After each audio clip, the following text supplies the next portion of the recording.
Welcome to episode 56 of Timm Talk. Start that over? We're just scrolling. No, I'll start it over. These already get long enough as it is.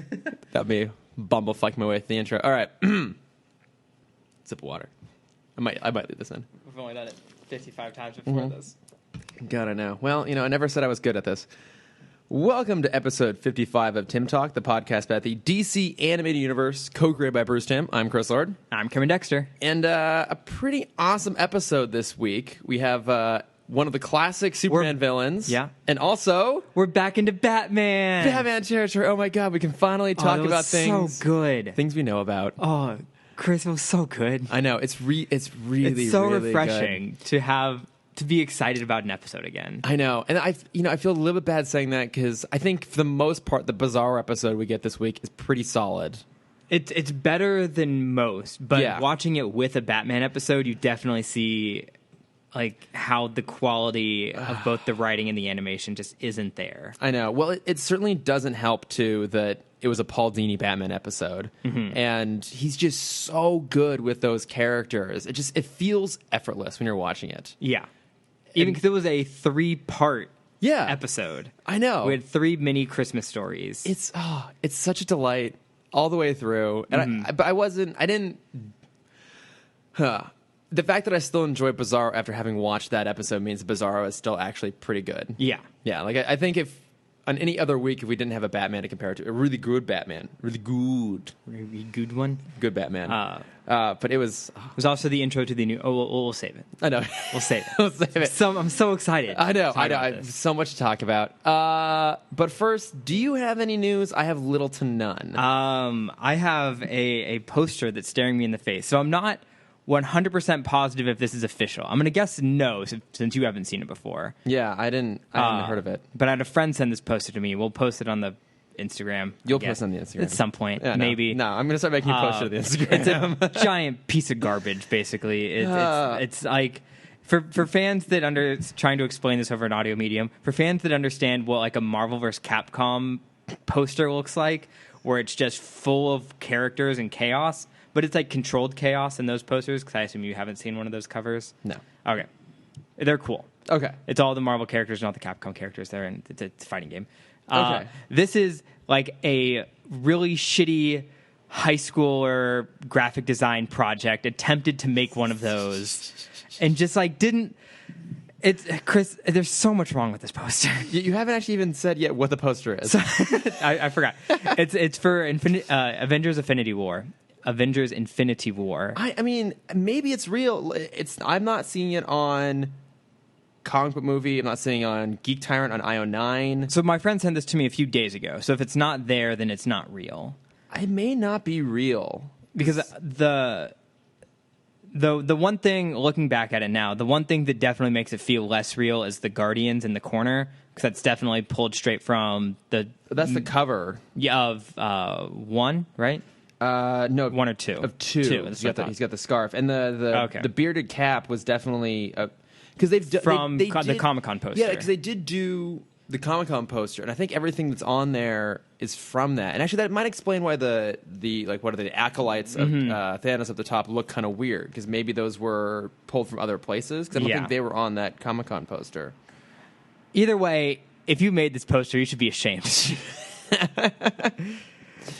Not only because you confused me, but you did a bad job at doing something. It's pretty bad. Like I don't mean to shit on things this hard, but if it's something I'm this excited for, yeah, it's frustrating. It's not good. No, I'm looking through here and I'm not finding it at all. Ooh, I found a link to a whole bunch of really cool superhero art that's coming out of New York Comic Con. There's some Batman. Oh, don't even get me started. So you've been to New York Comic Con? I have. Right? It's great, and I'm sure it's exploded since then. Because I went. I think the last year it didn't sell out. Okay. So this would have been 5-ish years ago. Okay. All right. Yeah, that makes sense. Yeah, there's a company that I follow on Instagram called Box Lunch. Have you heard of them? They make really cool. You've told me about them. Okay, they make really cool nerd merch. They have a cartoon pop-up shop that's opening up right outside of New York Comic Con, where like each room is a different like theme. So you have like the Warner Brothers room, you have like the Looney Tunes room, What? the That sounds awesome. Hanna-Barbera room, like the classics room. So it's like Popeye and Tom and Jerry and all that. And it's like, I couldn't open my Instagram today because I was because I know so many creators and like talented people that are going to be there. Then it's like it's that like con crave that I miss. Oh, I'm sorry, which is buddy. dumb because I've been to 3 conventions this year, which is more than any other year. I know, right? But I still get it though, because I feel like New York would be a cool con to go to. I'd like to go at some point. Yeah. I told you that we missed the window to apply for professional. Yeah, that's fine. We're not passes professionals. for San Diego next year, so and the podcast won't count based on the reading that I read. So we have to go like normal people next year. Which That's makes me fine. sad. But maybe we can not forget to try and apply for. Actually, I guess we apply for one. We could get pro passes for any of them, right? I think as long as you have an anything that's in the SDCC family. Ooh. Yeah, so WonderCon maybe. So maybe They still do ApeCon. I don't know. Whatever that weird I don't one know. was. I don't know. I know we're too late for Comic-Con. I'll have to look and see how anything. I don't know. I don't know. Do you have any news? Barely. My fake news. I did see a rumor that More potential fake news. I know, right? Oh, yeah. Actually, two basically rumors here, but they're kind of amusing. One is some casting, not for anything DCU, but for the Gambit movie. They're looking to cast Mr. Sinister, and apparently they're looking at maybe Daniel Craig. Okay, that's fine. It's weird.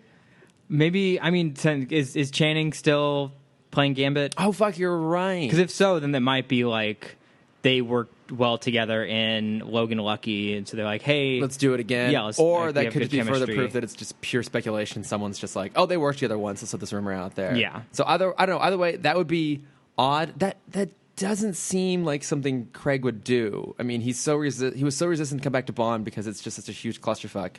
I can't see him signing up to do another big studio project like that again. I mean, maybe he it said it was a one-off villain. Could be. Yeah, I mean, most of them are. So I don't know. Knowing the X-Men universe, especially the one-off X-Men universe, Yeah. Well, there's a high chance there's not going to be a sequel to this. probably not. Another rumor is that maybe Gore Verbinski might direct it. I don't know. He directed the first 3 Pirates of the Caribbean movies. Oh, okay. Yeah. I mean, he's I like good. 1.5 of those. Yeah, right? Yeah, that's true, isn't it? That 1.5 of them. He's good. I forget what he's done lately. I think he did like some sort of like psychological drama with Dane DeHaan. I think that's the last thing he did. I can't remember the name of it.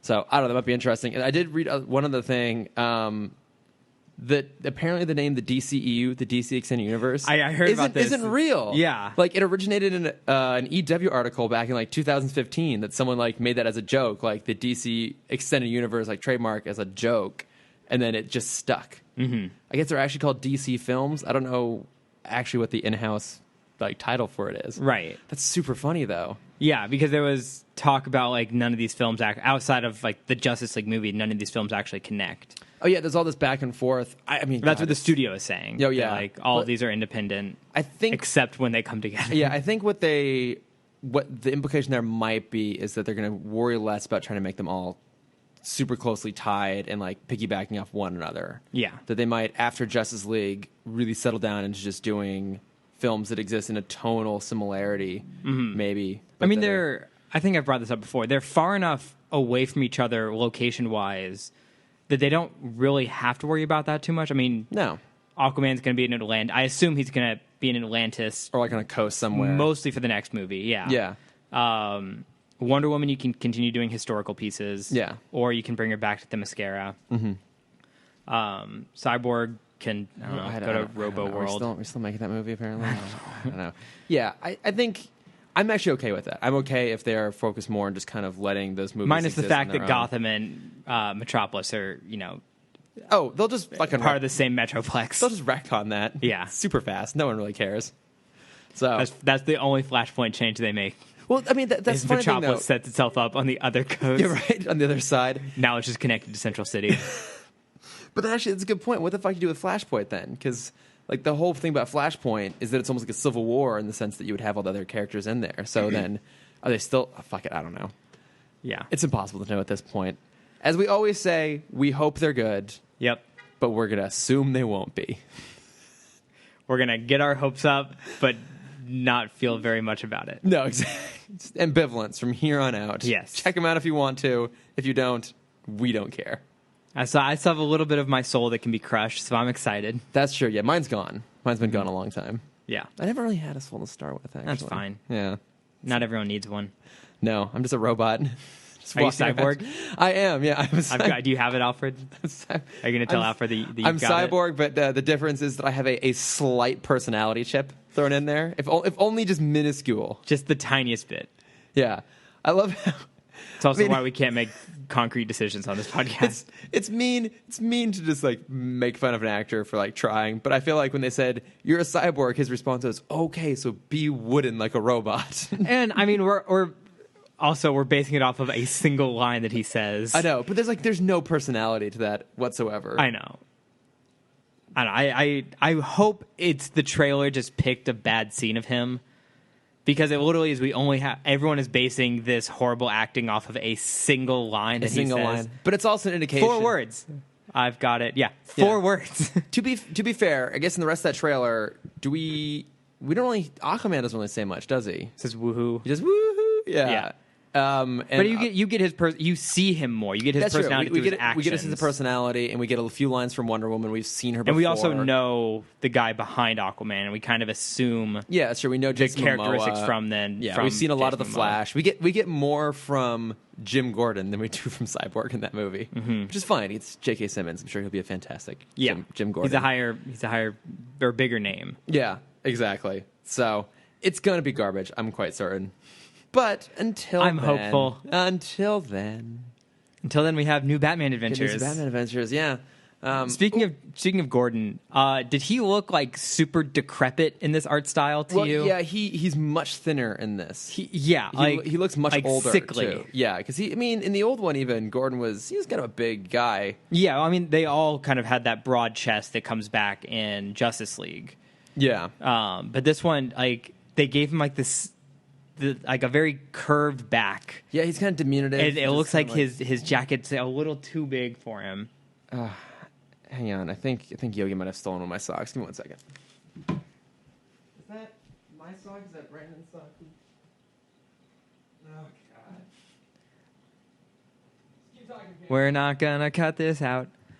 So we're back in new Batman adventures, which oh my God, Chris, the art style. This might be my favorite art style of all of the Timmverse. Okay, you're talking about the art style. Okay. Because it's so... Just the opening scene. So it's... what's the name of the episode? Jolly Holiday or something? Holiday Nights. Holiday Nights. Just the very first thing we see is... you have the shot across the city. Mm-hmm. But then the first section is about Harley and Ivy... Oh, yeah, I forgot that it was them. I was so happy to see them right from the start. Was trying to see that they wanted to have a fun Christmas shopping spree, and it's the very first thing they do. It's so minuscule, but it's Harley slamming the window shut, or maybe Ivy. I don't remember who. It's Ivy. Ivy slams the window because Harley wants a Christmas tree. Yeah. And Harley's not down for that. Yeah. Just the action in that. I don't know which studio did this, but it was. Like I said, it's so small, but it's all of the characteristics that make up comedic animation were put in that little thing. They had the squash and stretch. They have the overaction where she goes up before she goes down. The big slam that she jumps up in frame. There's all these little things that really when you see this, you definitely can tell these people come from comedic cartoons. Yeah. And that I think that plays through a lot more with this style where it's BTOS was simple, but this is minimal character line. Yeah, and it's basically just shapes. Yeah, which is awesome. I guess that makes sense because what I'd read about it is part of the reason they did the design change was these designs are all a lot cheaper to do because they are so much simpler. Even as the Joker, his eyes went from being all the characters went from having fully expressive eyes to more simplistic eyes. Yeah. But everyone is very sleek and simple and minimal, and it's just so. After watching Superman, I know this is so refreshing for me. It is, and if I recall, I think the Superman animation is going to start getting a little bit better too, because they're kind of bringing them towards each other. I love I love all of the designs.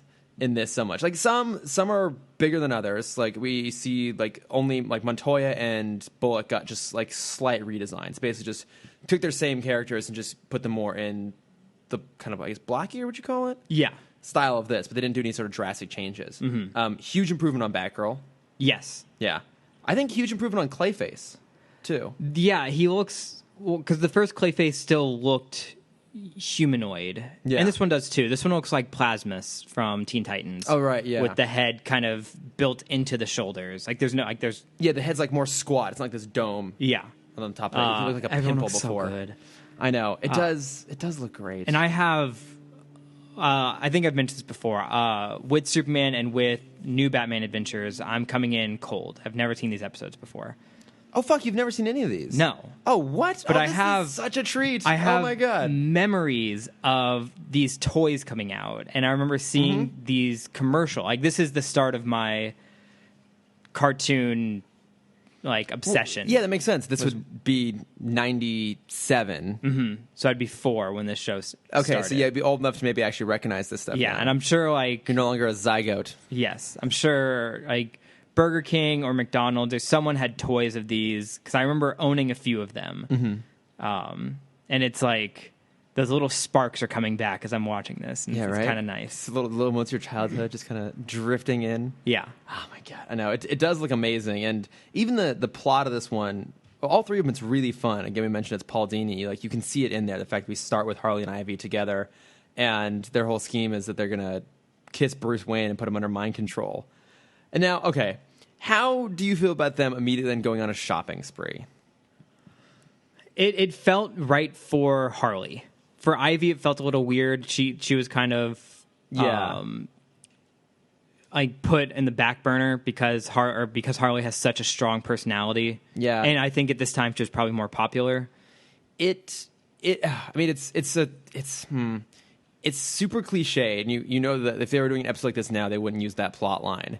It's a fun montage of them going through the store and like trying on the different outfits. It felt. I want to say Hanna-Barbera. I couldn't remember if it was Hanna-Barbera or Looney Tunes that have like montages in this style where it's like all of the different color overlays that come in and kind of add to the music. I think a bit of both, even maybe. I love it. Yeah, I love it so much. I mean, it looks great. Yeah, it feels like a classic cartoon. Yeah, it's with very playful. Like a more upbeat art style, and it's so. Chris, I really love this art style. It's absolutely fantastic, and it is gorgeous. It's fun. Like, Bruce kind of pretends to fall down an elevator shaft so he can like switch over to Batman. Yeah, so they are. It's not really mind control because he's fighting it. That's true. It's just kind of like a body stasis. Yeah, he has to do what they tell him to do. Yeah, yeah, and he's fighting the whole way through as he's like carrying bags and signing checks and stuff. That was one of the things that was kind of off-putting for me is seeing Bruce emote. Yeah, he's always very stoic in BTOS. It's funny. If they had done this same story in the original style, I think it would have looked really, really weird. I wouldn't have liked it as much. No, I think because it is just a little bit more cartoony, and I think just you put that kind of that grimace on the more like soft, doughy face Bruce Wayne, it would have been a little bit bizarre. Yeah. This could have been a segment in an Animaniacs episode and would have felt perfectly natural. Oh, yeah, absolutely.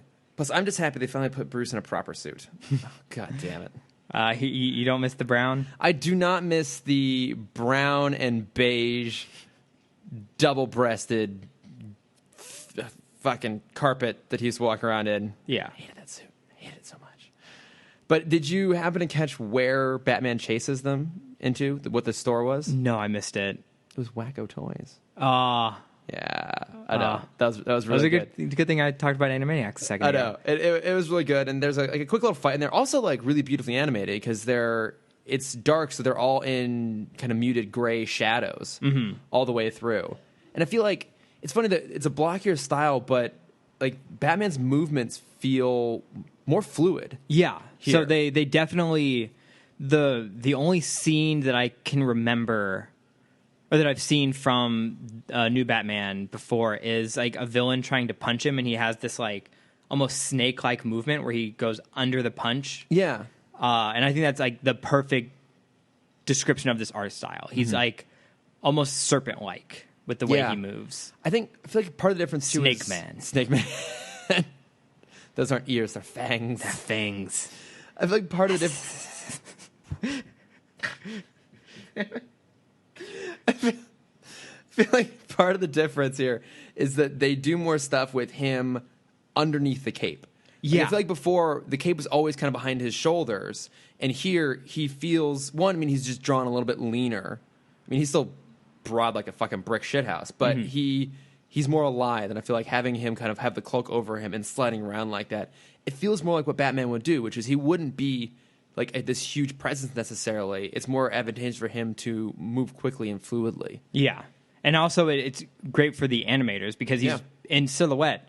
Basically, when you see him when he's fully covered in his cape, in his snakeskin, he is all black, and you just see the eyes. Yeah. So there is that's the easiest thing you can draw as an animator. It's just all black. Yeah, it looks fantastic. So I think they get to play around more and not have to worry about keeping proportions and anything like that, which you have to worry about with Superman and BTOS characters. Yeah. And it makes sense, too, because, we've talked about the fact that although the overall style of BTOS is amazing, there are a lot of episodes that are really poorly animated. And that they do feel weirdly disjointed and they're inconsistent in their style. And here, they're so consistent that you feel like it does almost give them more freedom to have more movement on screen. Yeah. And maybe, a little more personality, too, I think. Because I guess there really aren't a lot of other cartoons that are drawn quite like BTOS. So that's part of what makes it so distinct, but I think also it makes it hard to do. Right. Being so rounded like that. So this ends in the big fight scene in the toy store. Yeah, and then Harley finally gets a Christmas tree. Yeah. Yeah, he drops a Christmas tree on them. When this segment ended, I honestly thought that was the entire episode, and I would have been perfectly happy. You would have been really content, it fades to black, and I'm like, wow, those 20 minutes just flew by. And you're like, guess what? There's more. Guess what? There's another segment. And this time we get Montoya, we get Harvey, we get dressed up as Santa. Oh God, I feel so bad for those kids. I know. They're on a stakeout. But what I like. Snake out. Snake Man saves the day. Oh my God, these references are starting to rattle me a little bit. Shut up. Shut up, Chris. This is why we're not getting professional passes, Chris. It's all my fault. I'm sorry. Shut up. Oh, sorry. It even ends with the Looney Tunes circle. That was the last. Oh, that's right. It does. Yeah, on Harley's face. Yeah. But what I was going to say is I love when we get to Bullock and he's dressed up as Santa on the stakeout. The little girl hops up in his lap and he realizes she's the daughter of a guy he just put away. Mm-hmm. And this might actually be the nicest we've ever seen Bullock. Oh, absolutely. And it's weird because this is a third of the segment, so this whole thing is maybe 8 minutes long. Yeah. He's in it for less than half of that. Yeah, the first third. So this is a grand total of maybe 2 minutes of Bullock on screen. I feel like we got more out of him in this 2 minminutes than we did in all of BTOS beforehand. Yeah, even and he had a whole dedicated episode. Yeah, but I think here's where he works better because it's he is kind of gruff, but he does have a softness to him, and he's kind of sweet. It's he gives the little girl $5. She's like, oh, can I buy anything? It's yeah, just not hacksaw for your dad. Yeah. And it's it's just a really sweet little moment there. Mm-hmm. And then around the store where Barbara's also at buying a tie for her dad, of course, a whole bunch of little thieves are stealing stuff. And so we quickly figure out that it's not kids, it's Clayface. It's 4 parts of Clayface. Yeah, Clayface all coming together. And I think he also looks great here, too. When he attacks Batgirl and he switches over and he brings the blade out and slashes at it, or even later on when he's saying, oh, I can disappear in the crowd, and he shifts from himself to Bullock's face to Montoya's face. Yeah. That animation is gorgeous. This art style fits him perfectly. Yeah. Because it, like I said, it's very fluid, and he is just a blob of fluid. Yeah. Well, here he looks more rock-esque. Yeah. Whereas before he kind of looked more turd-esque. Mm-hmm. Weird teeth. Yeah. No, I think everyone in this episode looks amazing. Yeah. And then, it all wraps up pretty quick. What do you think of the new Batgirl design? Loved it. It's amazing. Right? I really enjoyed. She gets hit in the back. She gets cut in the back. Yeah, and just gives her an even shorter cape. And yeah, right. All right, whatever. A little cape. Yeah. Also, I think a huge improvement going to Tara Strong. Yes. Because again, I love her. I mean, she was only in 3 episodes of BTOS, so for me growing up, this is the version of Batgirl I knew. So like, I knew that voice, I knew Tara Strong's voice. Go back to the original, I'm like, that doesn't work quite as well. Yeah. Yeah. So the very last line was kind of off-putting for me because Bullock is like, all right, day's done, I'm going to go. Yeah. And Montoya's like, oh no, you still have to get the evidence. And I'm like, is that something in the police's, like, are they allowed to just dig into his body? I feel like that's... Yeah. I mean, I think like invasion of privacy is past this point when you're arresting them, and I'm sure it's different for a man that's not solid, made of clay. Yeah, I guess you could. That's. But I still felt weird inside thinking about, because he also like rolls his sleeves up. Yeah, like and doesn't put on gloves. Like, that's disgusting, Bullock. You just had a bunch of kids on your lap. I mean, at least it's not the other way around. Yeah, it'd be more disturbing. Do you think the GCPD has to like write in like special rules to regulate like how you can capture a superpowered criminal? I'm sure. Yeah. It's like if they're made of clay, you're allowed to like, because they unloaded them. Full round of bullets on him too. Oh yeah, they did. I do love too when they're going to take him down because he's fallen into onto the ice skating rink, so he's in water, and then there's like a Santa sleigh above him, and Montoya's like, "Oh, shoot the Santa," and Bullock dresses Santa's like, "Wait, you wouldn't?" It's like, "No, you idiot, that's Santa." Yeah, it's really fun. The other thing for this, I think this is the shortest segment. I think so. Yeah. When they first realize it's Clayface, while they're still in their Santa garb, Montoya just pulls out a revolver. I saw that, yeah. With a bunch of kids. Like, there's still a line of kids waiting to see Santa. Yeah. And they just see an elf pull a gun. Yeah, that also meant that Bullock was sitting on Santa's chair, kids are sitting in his lap, and he had a gun on him. Yeah. It's kind of fucked. A little bit. Yeah. But then again, this is Gotham. Right. So, these kids have seen worse. And also, we're now on the Kids WB, so the rules about child endangerment are gone, which is why we can now have a young Robin. That's why I got Tim Drake. Yeah. I think they can do blood now at this point, too. I don't think we see anyone bleeding in this episode. Well, in the next episode, we see Batman get shot. Yeah, that's true. Which I don't think we had. We might have had it in one episode. Well, that's something I did notice about this, too, is that it is broader. It's more cartoonish, but it also felt like the stakes were higher. Yeah. Like, I'm not sure specifically. I think maybe that there was some rules about the types of guns they could have on BTOS. I think that they were... Yeah, because it was a revolver, which I thought was odd. Yeah. That she pulls out. I feel like they were restricted to... I feel like the villains were restricted to machine guns for a while. I think the cops always had revolvers, if I recall. I mean, they had, like, normal... service pistols. But I think she had it doesn't matter. I'm not going to try and talk guns because I know nothing. Oh, I don't know shit about them either. Some of them are black sometimes. Most of the time. Yes, sometimes they are. That is very astute of you, Cameron. Yes. Most of the time they have unlimited ammo. Yeah, that is absolutely true. Except when they need it. Yeah. Except when there needs to be some sort of moment of peril. Yes. Then they're out of it. They go skidding across floors very easily. They're slippery. That's why they're so hard to shoot, right? They're basically made of ice. They're designed to slide away from you as fast as possible in any sort of situation. Mm-hmm. Yeah. Yeah. No, I understand guns. Yeah. I get it. You know what you're talking about. Yeah. You've seen movies. Yeah. You've seen cartoons. I get it. I have a good idea of this. Yeah. I mean, we see Batman actually gets shot at. He gets clipped. He has a bandage on. I don't think we ever see him get hit at all in BTOS. Mm-mm. And just the violence across the board seemed to be like ramped up a little bit. But I think to your point, because it's made a little more cartoonish at the same time, it seems like they can kind of get away with it. Yeah. Like, it's not Phantasm level. Because he also, like, just walks the bullet wound off. Because we see him in the next scene. Yeah, we'll start at the beginning of the episode. Yeah. So this is the Joker segment. Yeah, New Year's Eve. The Joker interrupts a football game to give a resolution. I loved his resolution. Yeah. He wasn't going to kill for a year. So to make up for that, he's going to kill everyone tonight. Everyone. That's so very Joker. Like, yeah. That's very Joker. It's very Paul Dini. I absolutely love it. One thing that threw me off for a second there is that Robin's in this. Yeah. New Robin. Robin. Yeah, so... Younger. Less tights. I know. I guess longer tights. Longer tights. More tights? No. He had long tights on before. I guess they just weren't green. Yeah. Now they're not New green. Robin has no green on him. Mm-hmm. I guess this does take place after... both Sin's the Father when we meet Robin, but then also Growing Pains, one of your favorite episodes, the Clayface episode. Because I forgot that's the episode that reintroduces him and like says he survived his last encounter. I guess they talk about that. Okay. And also introduced the fact that he can like send off little kid versions of himself. Yeah, I too. thought that was kind of odd that he now had that ability. Yeah. So again, I think it's sometimes a weird production thing. Like everyone considers this the first episode of New Batman Adventures, regardless of the fact that it doesn't work continuity wise. But again, I love that he's in there too because I love New Robin. Yeah, and also like it's the same with BTOS. They both. I mean, BTOS you had on Leather Wings first, but the next episode was their Christmas episode. Oh, that's true. Yeah, they do love to start with a Christmas episode. I mean, it makes sense. That's usually about the time when new seasons start back up. Yeah, that's true. It's around that I October, don't know November. if we ever get an actual, I'm sure we get a Superman Christmas episode. I mean, we get our favorite JLU Christmas episode. No, that's a birthday episode. Yeah, The Man Who Has Everything is a birthday episode. There's a great Justice League Christmas episode. Superman's birthday. Got it. Problem solved.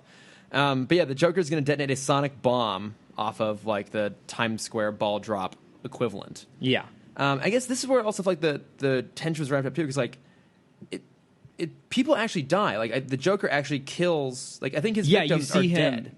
Yeah, because before they would have the laughing gas and then just go to the hospital. Yeah, or we get the Andrea moan. Yeah. But we don't have that here. Like, yeah, now you see them, they're frozen. They're dead. With the smile. Yeah, which I'm glad they do that. Because he feels more dangerous here than he does in a lot of the other ones. Absolutely. Which is funny, because maybe it's the rest of the world is now as cartoonish as he was. He was always a little on a higher level in the previous stuff. Yeah. I mean, they have to be, because his plan to stop Batman, or to slow Batman down, is he throws basically Guy Fawkes masks Joker of his masks. face, and everyone's just okay with This it. is all put on, which I love. How should we go into the new year? By wearing the face of the terrorist? The terrorist is always here. And also, I love that was his plan, but then he's also on stage playing the piano with his goons around him. Like, it's not like you're really going to hide in the crowd. It slows him down for a second. There was a small moment that I love, because as Batman and Robin get there, they see that's what's going on. There's a great like silhouette shot of them like rappelling down inside the building talking to, but they get on the ground and they spot the Joker, so they're leaping through and they leap onto a bus, and Batman just leaps up it on lands. I don't know if you caught this. The Robin leaps, but he kind of like collides onto the side of the bus and like hangs off of it. Oh no, he's not like well trained yet. I mean, one, he's shorter, but two, he's not trained yet enough to like land fluidly. He kind of like stumbles his way through. It's a really small little moment, but it's a great. I also noticed before they jump off the building that Robin is like balancing on the ledge. Yeah. He's playful because he's a kid. I mean, we got a little bit of that from Dick, but Dick was still 20? I think we kind of estimated. Yeah, I think this Robin's like 12 or 13. I think 12. Yeah, right around there. So it is really, really fun, and even the way it all kind of wraps up, where they're all fighting the guys. Joker like clips Batman's arm. And the Joker comes up and hits him over the head with a champagne bucket. And then I love how Batman diffuses the bomb. Yeah, just pouring the champagne on it. Well, not only that, but he hits the Joker such that when the Joker pops the champagne bottle, the cork goes up into his face. Yeah, hits him in the eye. Yeah, he shorts it out. And I think that's when it's after that he gets shot. Gets shot. But even then, the whole thing comes apart, and that massive bell comes like sliding down, and there's that fantastic moment where Joker's like, no. Yeah. Because he knows what's going to happen. And this is straight out of Looney Tunes. He gets pinned underneath a giant bell. Because I wasn't expecting him to actually like get pinned under it. Yeah. I was expecting it to like cage him. Yeah, like trap him in there. Yeah. But, and maybe Batman was going to ring the bell. Ring it's it like or Happy something New like that. Year's. Yeah. I forgot how big of a tonal difference there was. That this, in weird ways, we keep saying this, it's more cartoonish, but I also feel like it is a little bit more mature. Yes. Too. Like it feels like we're getting more bridging towards like Justice League Limited. And then of course it ends with I think one of the best moments in the whole series. Yeah, with Gordon goes into like a diner. Yeah. And he gets coffee with Batman. And apparently that's like their tradition. Yeah, their New Year's Eve tradition. Like we were just talking with Trevor last week about it's the little moments that you're not going to see happen in like a feature film, but they do it here, and I think that's one of the best ones. It shows their dynamic. That it's just like they recognize they're just constantly in this together all the time. Yeah, and they even say like, "Well, hopefully we do this again next year," kind of acknowledging that it's totally possible they won't, and they both know that, and they're pretty much okay with it. Yeah. Plus, there's like that great little thing where it's like Gordon turns to order a slice of cheesecake. He turns back. Batman's gone, and he's left the money. One of these days, I'm going to beat him to the check. It's such a sweet moment. It's a great moment. I was going to say, did you catch the two voices in this episode or in this segment? No. All three goons were voiced by Ron Perlman. Okay, one of them. Okay, I know one of them definitely sounded like him because he's obviously Clayface. Yeah, so. he did all three. Oh, that's awesome. And then the carolers, it was Bruce Timm and then two other producers. That's right. I did read that, and I forgot it. Mm-hmm. Oh, yeah, because I think it's designed off them, too, right?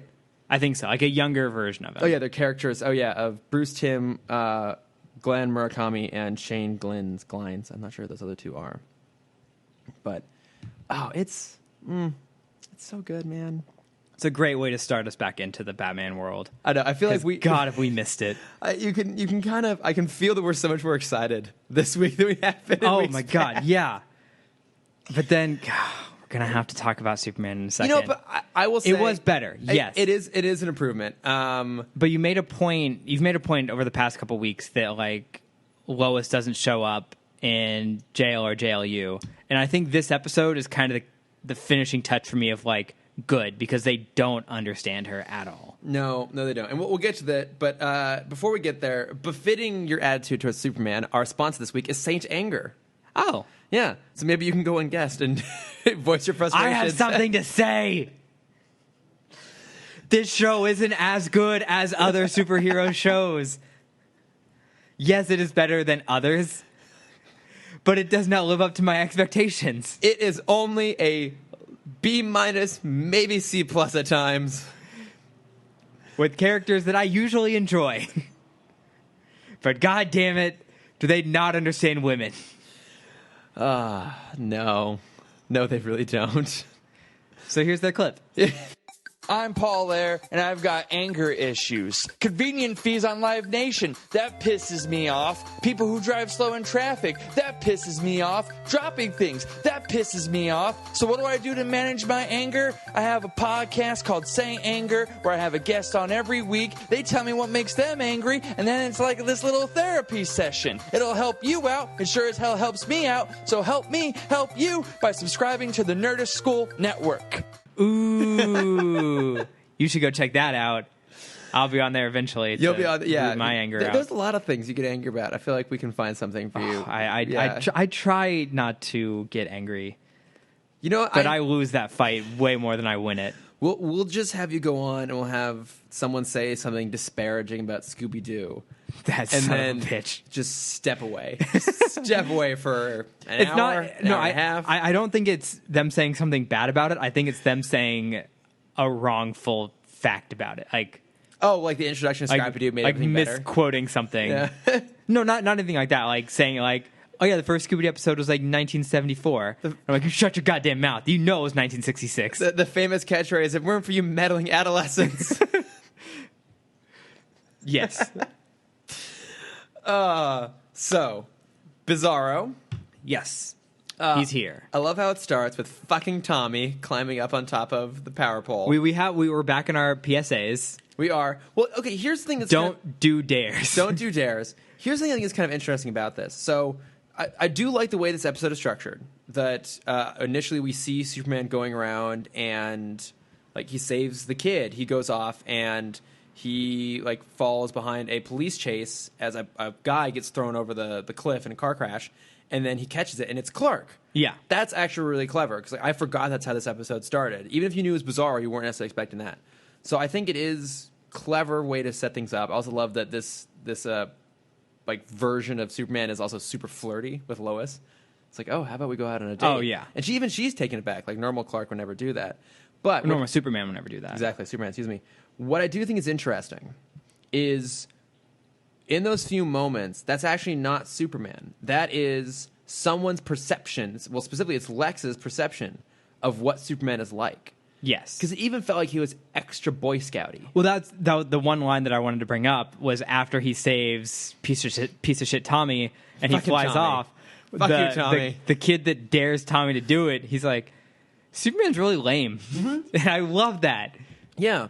Because he was just a little bit more there than normal, which that's interesting. The whole idea is interesting that that version of that Bizarro before he gets corrupted is what someone thinks Superman is like. Yeah. And it's interesting to see the essence that got down there, which was an inclination to always save people all the time, and then also an affection for Lois. And Bizarro makes reference to having memories, but he doesn't reference any memories of Clark. So it's not like there's some sort of weird, crazy bullshit about like memories being inherent in DNA. That was stuff that was implanted in his brain. So this is Lex basically like, oh, here's what I know about Superman.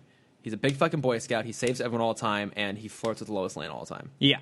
Interesting he would include that in there. I mean, we know they did date once. That's true, they did He date. is very spiteful. Oh, I mean, he's super spiteful. He leaves her to die, like, multiple times in this episode. But yeah, so now, Bizarro pre-transformation, Superman is flying around, but he's, like, starting to, like, turn And he white also a doesn't little know that he's not Superman. Right, he that thinks was he's something straight that I up thought was Superman. interesting. bit. Yeah. I mean, not unlike Robo-Batman. Right. Who thought he was Batman. Mm-hmm. Okay, here's a question. I guess we can save it at the end, but we'll save it now. Do you think this is better than his Silicon Soul? Only because I like Bizarro more. Yeah. I think I'm coming in with a bias. No, I agree with you. I like Bizarro more. I think this feels more natural. I feel like there's decent amount of heart to both these episodes. I maybe have to go back and watch Most this. of them do self-sacrifice endings. Yeah. So, yeah, I might have to go back and rewatch his Silicon Soul at some point. But Yeah. this one felt a little bit more fun to me, maybe. I liked it a little bit more. Mm-hmm. So, okay, here's a question for you. Another question. So he starts to molt. They get into a fight. He gets knocked off to the side. He goes in the shadows.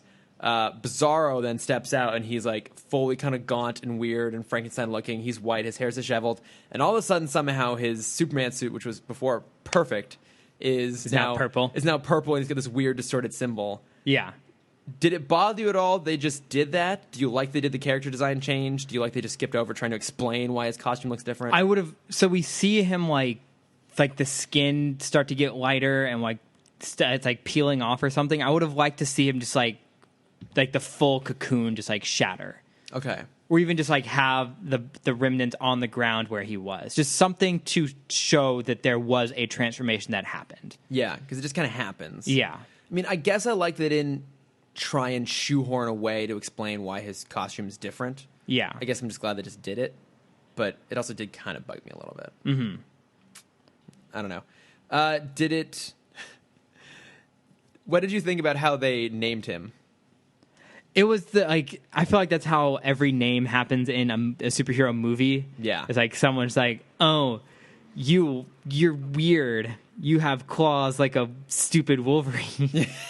It's like, yes. That's what I'll call myself. Oh, look at you with your visor. You only have one eye like a Cyclops. Oh, hi, Gene. Yeah, exactly. Yeah, it's just... Everyone's too scared to give Jean a name. No one can make fun of her. Why don't you go... I mean, the one that I always wanted, the stick, that obviously was a joke and not meant to stick, was in the first X-Men when Wolverine's learning everyone's names, like Cyclops, Storm, and then Professor X comes in, he's like, let me guess, Wheels? Yeah. And I'm like, God, I wish that one stuck. Wheels. Wheels. What was that? That's from a Family Guy. No, it's not. It's from Family Guy, because it's Brian and Stewie. What? They make a fake investigation company, and it's like someone in the wheels because Stewie's character is in a wheelchair. Oh my god! I thought that's what you were referencing. I'm sorry. No, I was referencing the original animated series theme. The Oh, okay. And then it just pops up wheels. Wheels. Yeah, because they had all like the little character things. Yeah. Okay. So unsurprisingly, it's Lex who's behind this whole thing because of course it has to be Lex. Of course. Bizarro keeps going around asking me and Superman his famous catchphrase. But then I kind of like the sequence follows it because he breaks out of the lab because he's confused about who he is. Mm-hmm. And he's determined to still try and be a hero. And like you said, he wants to be a hero. He's doing what he thinks is best. Yeah. It's just he doesn't understand how the world works. Well, yeah, because he's like his mind is degrading, right? So he thinks like it's simplistic. So he sees a building getting wrecked. Like, oh, I'll save the building, not realizing it's a construction crew. But like I love that he like throws the crane. Mm-hmm. Superman has to fly off and catch it. Yeah, and save it from crushing a wedding. And then he at least it wasn't a baby in a stroller. It was not a baby in a stroller. Hey, give him credit. It was not a kid eating ice cream in the middle of a street under a giant falling balloon. Yes. And then the second one. The second one was a bridge opening to let a boat through. Yeah. And Bizarro sees it as the bridge breaking. Mm-hmm. So he keeps it shut so the boat can't pass, but the boat can't stop in time. So Superman has to come and stop the boat. Yeah. I like all that. Yeah. Because it shows it's really not setting him up as a villain. He is an antagonist. He's causing problems, but he actually genuinely means well, not just in his own warped sense of what is right, like most villains, but like he's doing what he is right. It's just his actions are wrong. Yeah. Yeah. So then Superman is trying to kind of get ahead of him, so he knows that him and Lois have a date. A date at the roof of Daily Planet. So we see 8 Lois. PM. God, why on the roof? I don't get it. That's fine. Whatever. I mean, he just shows it's a up. Daily Planet thing. He shows up there. I have another thing I need to complain about, Chris. You know what? Go right ahead, Cameron. Why don't they you get a complain better away. fucking base for the giant Daily Planet globe? Because I've seen that thing fall more than anything else in this series. I had a note about that too. Yeah. I mean, in this series, I think this is the first time. But basically in every iteration of Superman, the globe has to get knocked off. It has to. Yeah. It's a requirement for it to be a Superman show. I know. It's actually impressive, I think, that it took 5 films before it happened. Yeah, I guess so. Yeah. I think it was the finale of Smallville, right? Well, That's when he first... In Returns, he grabs it after the earthquake. Sorry, but- I'm doing 2 separate... I jumped. My mind jumped. Okay, wait. It happens in Smallville. Does he grab the... I think it's the very last episode, because I think Oh, you that's know what? I think when he you're first learns he can fly, is when he catches it. Let me look this up. I think so. Oh, wait, no. Unless I just made up a Smallville episode. You probably did. I dream about it most nights. I know you do. I have things to talk about with Smallville. Ooh. Every time we talk about anything Superman related, we have to talk about Smallville. Yeah. So It's the most mediocre it's the only common reference point for both of us. That's we true. have. Yes, he does. It's right here. Yep, Daily Planet catch. Is it the finale? I hit it on the notes? It must be. It must be the finale. Because I think it's right before he gets the suit. So I remember the finale. Like the no. It's he's the Blur. He's still in the black suit. It looks like Lois is tied up onto a cross in Smallville with the S painted on her, a la the original episode thing 1 back in the day. Let's see. Clark is going super fast around the flames, which gets on fire, mind you, to save her. He rescues her. I think this is before she knows who he is, so he just leaves her in the middle of the field, and he runs back. The Daily Planet, very crappy CGI version. It's falling. Clark is running. Eyes super intense as he's in his version of Speed Force, running through a really obvious CW set where everyone is standing still to accommodate him. I'm not done. It's almost there. He leaps. He can't fly yet. He leaps up. He can't fly catches to the it. last episode. It's on fire, but he has enough momentum to then continue to go up onto the top. He's basically flying at this point. I mean, yeah. But, yep, he did do it. He did save it. So it happened in Smallville. It was not the finale. It was back when he was still a black suit Blur.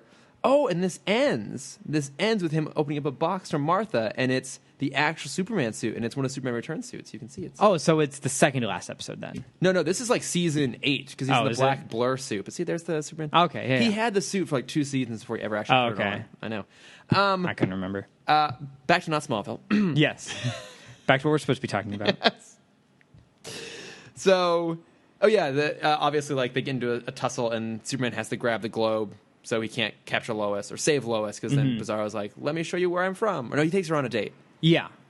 She agrees to go on a date with him because she wants, a Superman scoop. She realizes that he has all of Superman's memories. He's like, "Oh, memories. Hello." And that's the constant for Bizarro is Superman saves Lois. Yep. Like that's like you said, it's one of his 3 pillars of Superman reality. Yeah, and I do love this next scene too, because they go to dinner and like we see a whole bunch of people like running out of the door of the restaurant, and then we kind of pan over and we see that Bizarro's just flown through a hole.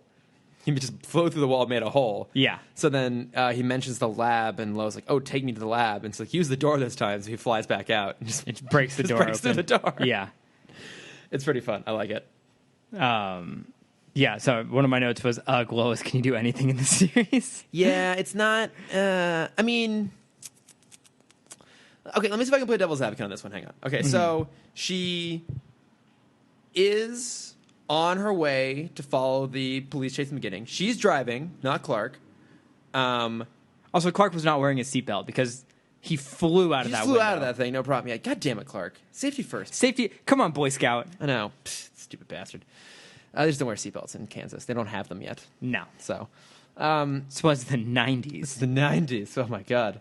So, didn't have lap belts. So, she's driving. So, she's on the scoop. Clark's like, oh, I'm just going to walk back. She's like, okay, whatever, Smallville. I'll get the byline. So, she's still being proactive, trying to chase in the story. More proactive than he is. Mm-hmm. She accepts a date from Superman, because why wouldn't you? She proposes the rooftop. She ain't afraid of no heights up there. She's very comfortable up on top of a building that has she forgot her jacket. No real railing for whatsoever reason. And even when Bizarro shows up, I guess the first time he does grab her, she falls off the building and he saves her. Mm-hmm. But then she convinces him to take her to the lab. So she's still being proactive. She's still being inherent to her character. Yes. She senses a story there and she's putting herself in danger to find it. So they get there. What happens once they get there? Bizarro, Lex decides that this wasn't worth all of the money. Oh. So he just is going to blow up everything. And he just reveals his plan. Yeah. Like, he can't... He's not going to get away with this, because not only does he tell Lois, like, oh, I got some of Superman's blood off the dinosaur for the Krypton episode, but that he offers to give her a ride out of there before he blows up the place. So he's just confessed... But she left her recording device back, so she doesn't have any concrete proof of this. I guess, but I mean, you would think he'd be better. Like, is he that arrogant that he just can just tell her the plan? Because even if they blow up the facility... I mean, Chris, they did date once. No, that's true. The things he's whispered. But I mean, okay, even if they blew up the facility, it's my turn to get on a rant here. No, go for it. You can't have all of them. If they blow up the facility, even if they do that, you could still go back to the site, dig through, and probably find enough equipment to be like, oh, there was some sort of like genetic testing going on here. Enough stuff to be like, there's something fishy happening. It seems pretty brazen on his part to just throw out that he is willfully generating clones without that person's permission. Now, we can maybe also assume that like cloning technology is so at the forefront, like so just starting out that maybe like laws haven't been written yet to like dictate what you can and cannot clone. Because this was before the sheep clone. No, Dolly was the 90s, wasn't it? I want to say late 90s, though. Let's look this up. Do you want to like complain about something while I look this up? Do you have like criticism? Well, going off of that point, I think you're right, because we always see Lex telling his plans to Superman, because he shows born July 5th, 1996. Okay, and I'm sure this episode was right around then. In Scotland. Scotland. So it would have been... In Sean Connery land? Yeah. You can only say Scotland. Yeah. Yeah. Just like I can only say Junior. This is why if I ever have kids, I will never name them Chris Lowe Jr. You're just going to name them Junior instead. Because, yeah, whoever I'm married to must forbid that from happening. Junior Lord. Because then kid's entire life, he will just hear me yell across the hall, Junior! I mean, you could just fake a Scottish accent their entire life. Until the first time I go out in public, I speak with a normal accent, and kids are like, wait. We had a kid in high school do that. What the fuck? What, really? They faked an accent? We had a substitute teacher. We had a crazy teacher, a theology teacher named Miss Young. And she had a sub come in. I want to say it was our junior year. Mm-hmm. One of the kids in my class, with the sub, decided to put on an accent. I don't remember what accent it was. Okay. But he put on an accent the entire time they were in class together. How long was this? Like 4 months. Holy I want to shit! Say like most of the second semester. That's commitment and then on the to last, a bit right there. And then on the last day, told her, and she's just like, "Get the fuck out of my classroom." Did he actually tell her? Just walk out like, "Oh, hey, bye," and just use a normal voice? He probably just on the last day. I think he just used a normal voice. Oh my god! Because she probably could tell that it was a fake, unless he was doing a really good version. He was in theater. Okay, so it was actually a pretty solid accent. Yeah. I was going to say, if it's bad enough, a substitute teacher may not just be like, "It's not worth it to call this person out. I'm just going to let them keep doing this and see how long it goes." That's amazing. But he was one of the people that would do that. We had a whole day dedicated to him. You know what? He deserves that. I respect anyone who will put that much commitment to maintaining a bit. Yeah. That's what our school is all about. Just maintain the bit. Just commitment to a bit. Yep. Oh. Our school was known as the daycare. It was great. Because you guys were all just so childish? Yeah. Oh, this all makes sense now. Mm-hmm. So Lex reveals his plan. Bizarro is not having it and decides to just blow everything up. Yeah, bust that shit down. Superman comes, and And then what does he do? He tells everyone to leave. Yeah, Bizarro has smashed up the place enough that they can't disable the self-destruct. Bizarro blocks the door. Superman comes to just open it up. Freeze it. Everyone gets out below us. She gets trapped under some rocks. Superman goes to save her, and Bizarro realizes, oh, right, like, this must be the real Superman because Superman saves Lois. Yeah. Well, that foreshadowing. Like, I know that. So I think, you know what? And then it ends with him getting blown up. I'm going to defend Lois. I agree with you. They don't know how to utilize her effectively. But I'm going to say at no point in this episode does she go against her own character. I don't necessarily like the fact that she gets trapped under like a bit of rock and just gets, oh my God, my leg, I can't get out of here. That's a little cliched. Mm-hmm. And you could make a whole argument about the fact that Bizarro only sees her as a damsel in distress because that's the only way she's usually portrayed in this show. Yeah. There's something to be said there. But it could be worse. We've seen worse Lois episodes. That is true. We have seen worse. Yeah. But I really like that last little moment when Bizarro's holding the rock to letting them escape, and he's like, no, I am Superman. Like, he recognizes that he's not Superman. He's a nice guy. Yeah. Bizarro. He's just a little misguided. Poor him. Woe is him. Oh, I'm getting a phone call from Alec. Alec, I'll call you back in a moment. Yeah, that was the end of Bizarro. Oh. Well, and I did look it up. Because I was like, did he survive? He does make a brief appearance in JLU, but he doesn't come back. Yeah, because he's in the the evil Justice Friends. Yes, the Evil League of Evil. Thank you. Mm-hmm. So my first, for some reason, Bizarro is one of those hero or villains that's just always been there since I have memory. Yeah, because I remember when I was very, very young watching Super Friends. Yeah, and he was it was him and Lex were the main Superman counterparts. Yeah, well, you would have memories of him all the way back to 1958. Oh, would I now? You would indeed. Because you're gonna give me some knowledge. I know. Look how cleanly we did that. Oh wow! It's almost like we planned something. If I hadn't pointed it out, it would have even been better. His first appearance was Superboy number 68 in October of 1958, but it's worth noting that issue actually came out in August. Because, that version of the character was created by Otto Binder and George Papp, and it's like a teenage... It was in Superboy comics. It was like Bizarro Boy. Mm-hmm. But the adult version appeared in a newsprint Superman comic by Alvin Schwartz in August of 1958. So he claims he created the concept of Bizarro first. And the whole idea was that he's the mirror image of Superman. And it all has to do with like some Jungian things. Maybe it's Freudian. Fuck it, I don't know. And he's got a B on the chest instead of Superman, which I guess is like Bizarro, yeah, which is a little silly.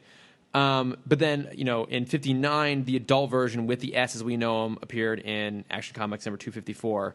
And that version was created from a duplicating ray. Like some scientists pointed a duplicating ray at Superman, and it created an imperfect copy. But the character became really popular really fast. So he appeared like 40 times over all the different Superman stories from like 59 to like the early 80s. Mm-hmm. Which is, that's a lot for like a recurring villain. He was really, really popular. He kind of appeared in everything. So that's why you would have seen him in Super Friends, because he is kind of one of the most famous ones that he appears everywhere. So I guess a later version of him was created also from a duplicating ray, but this time by Lex Luthor, create a new Bizarro, and in that version, to get rid of him, Lois creates a Bizarro Lois, and the two of them fly off. I feel like I know this story from something. Like they fly off together and form Bizarro worlds. Yes, where they have a kid who is born that looks perfectly human, but he's deemed a freak on that planet because everyone else is all weird and Bizarro looking. Some series has done that, because I feel like I've seen that animated before. That does sound kind of familiar, but I don't know what it would have been. Neither do I. Because it's not this, obviously. No, it wouldn't have been Super Friends. It would. I mean, if I have memories of it, it would probably be Brave and the Bold. I can see that being a thing in Brave and the Bold. They do kind of weirder plots like that. But so they're kind of different versions, because like most versions of him, he is a mirror of Superman. So he actually has Superman's shirt on, but in reverse. Yeah. And if I recall, I think in Injustice, they actually do a good job of that, where he's created in a lab and he like flies off and some guy meets him. It might even be the Trickster, because he pairs up with the Trickster for a little bit. Meets him and puts a Superman shirt on. I'm like, oh, you look like Superman. You're just like him. And Bizarro looks in the mirror and the shirt's backwards. He's like, no, that's wrong. So that's why his shirt is reversed, is because when he looks himself in the mirror, it looks like Superman. Right. I don't know if that was ever in any other version of the comics, but to me that actually makes sense. more so than it just mutating or being a weird bee. Yeah. But some versions of him have the reverse of Superman's powers. He has like ice vision And heat breath. Oh, and the best one too, he has vacuum breath. Yeah. Yeah. So instead of blowing super hard, he sucks super hard. We're gonna skip the crass joke. That's really obvious. I'm proud of you, Chris. I know. Look at me. Very proud of you. He has. Let me see if I get this right. He has telescopic vision, which allows him to see a short distance behind his head rather than a long distance in front of his head. Oh, I didn't know that one. That it was gets good. better. He has microscopic vision, which allows he makes objects actually smaller to everyone rather than appearing larger to everyone. But that's some weird Superman power. I don't know. He can only see through lead Yeah. rather than accept lead, and he can shoot X-rays out of his eyes. Interesting. And I guess also, doesn't Kryptonite give him like a weird, like makes him stronger? I think some versions Kryptonite makes him stronger, and Yellow Sun. Red Suns give him more strength. Yeah, and and Yellow Sun hurts him. Yeah. Obviously, this version it's just a clone of him, and I think that version has also appeared in the comics too. To my mind, that version makes more sense. The comics, I guess, is more fun to have a mirrored version, but obviously the idea of a botched clone, I think it works really well here. I don't know if this is the first iteration, but I think it's been used subsequently since then because it makes a little more sense. Yeah. I forgot. There's also one point. Oh my God, there's so many ridiculous stories. Hang on, so many. I'm sorry. I just keep going here. This is fantastic. In a post-crisis version, he gets his name because Lex sees him. He's this weird clone. He's like, he's a bizarre. Oh, forget it, and that's how he becomes. That's how he even becomes worse. Bizarro. Oh, that's even worse. Every time he exerts himself, his body crumbles, he dissolves, so he turns to dust, and his dust falls into Lucy Lane's eyes, Lois's sister, and she's blind, and the dust cures her blindness. Sure. Another version once kidnapped Lex's daughter and tried to launch her out of a rocket a la Kal-El from Krypton. Mm-hmm. Well, his name is also El Cal. El Cal, of course it is. Yeah, that's the one fact that I know about him. Yeah. But didn't Nicolas Cage name his kid Kal-El? Mm-hmm. I wonder if he named the other one El Cal. I hope so. I really hope he did. Just playing very blatant favorites. Yeah. One version of Bizarro that was like the animated series one, I guess it came from a Batman-Superman crossover where the Joker somehow got Mr. Mixius Pitlix's powers, and he creates a version of Bizarro that has that. Okay. Yeah, and then you've read Red Sun, right? Nope. You're just going to keep shaming me. Cameron. Okay, I have that on my shelf. You're taking it with you, and you have homework. Nope. But it's actually really fun. I don't want to. I'm a cool kid that sits in the back and doesn't do my homework. It's really cool. It's what if Superman grew up in the USSR? Yes. Okay, I know the it's cover. Mark Millar. It's honestly, it's short. It's really good. It is probably one of the most quintessentially Superman stories. It gets his essence better than almost anything else, and it's this weird Elseworlds thing. It's actually really good. I'm going to send it with you because I highly recommend you read it because it's excellent, but also you should fucking read it. I will. And then, of course, Bizarro's in Smallville. He is. Yeah. He was some weird Kryptonian experiment that bonded with Clark's DNA and came out into the real world. And he had the whole crackly face. I don't remember. We had a brief. It was kind of an attempt at a Bizarro. I think it might just be another Superboy story that I just don't know about. But in Young Justice, Superboy has to fight a better Superboy clone. Oh yeah. And the only thing that would make me think that he's Bizarro is he sees his reflection in his pod and etches a backwards S on the pod, so it looks like he's wearing the Superman logo. You're right. I think you're right. I think there was. But then they put him back in stasis, and you never hear from him again. Yeah, maybe we will. Who knows? Maybe we will. Yeah, I forgot about that. Mm-hmm. And then I guess he's one of the characters Bryan Singer was interested in using in the Never Happened Superman Returns sequel. It would have been him and Brainiac. Ooh, I would like that. I would have liked that too. I would actually like to see a Superman film with Metallo and Bizarro, which I think would be kind of cool.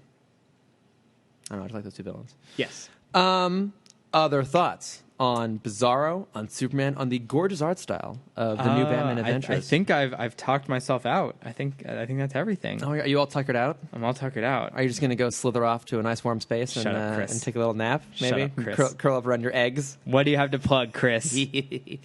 I'm ending this bit. I'm sad that I ever started it. I know. How dare you? I'm going to do it until it dies. It's dead. So, okay, good. Said. All right, moving on. Something we neither of us plugged last time. Weirdly enough, Kingsman. Oh, that's right. Yeah, we went to go see Kingsman, The Golden Circle. Yes. we talked about it a little bit. Real quick, what did you think in comparison to the first one? More or less same in terms of how much you enjoyed it? I compare it to Kick-Ass 2. I think it's better than Kick-Ass 2. It is, but in the sense that it's them just trying to repeat the first one, okay, but at a lesser scale. I enjoy it. I really like it. I think it's fair. For me, what it reminds me of is Guardians 2, which I've only seen it once, to be fair, but I liked it less than the first one, probably because the first one is very fast and linear and just a really fun ride. And Guardians 2 felt a little more bloated. There's a lot more plot going on, more characters to serve. The middle gets kind of slow. I actually didn't think the finale of Guardians 2 was that great. I think by comparison, though, I really like the final act, of Kingsman 2.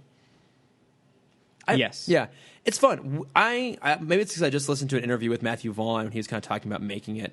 The crazy thing is there were like 2 more plot lines they cut out, which is insane. Oh, wow. I know, which is crazy to think. I actually kind of want to go see it again.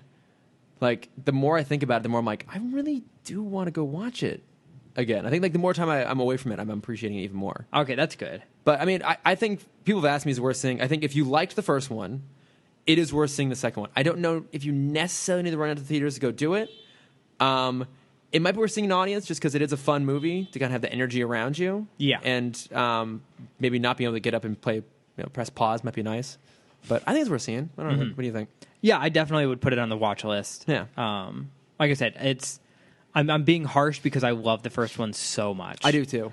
And this one, like, it's good, but it just can't live up to that first one. It was just... It would be hard to do. And they also killed the girl immediately. Well, don't spoil it. Sorry. I mean, it's in the first minute. It is kind of in the trailer. Yeah. I guess, okay, fine. For those of you who go to see it, if you're hoping that Roxy's going to make a magical reappearance, she doesn't. But that doesn't mean she may not come back again later. Roxy. I know, that's a little disappointing. Maybe I made a little note in there, just like mild Kingsman spoilers. But sorry. Whatever. You bastard. Giving you more work. Oh, fuck, you are. Yes. Okay. So I went and saw that. I also went and saw, for the first time ever, the original Blade Runner. That's what I was going to do tonight. Wait, I haven't seen it yet. Are you going over to the Dome? No. I have it on DVD. Oh, okay. I went and saw it at the ArcLight Dome yesterday with some coworkers. I'd never seen it before. Which cut are you watching? Whichever one that's on my shelf. Okay. I guess what I've heard is the final cut is, most people say, the best cut. And I think it's the cut that is feeding into the sequel. Okay. Because, I mean, how much do you know about Blade Runner? Nothing. Okay. 2020, it's like 2024 or something. No, it's 2019 is the first one. Okay.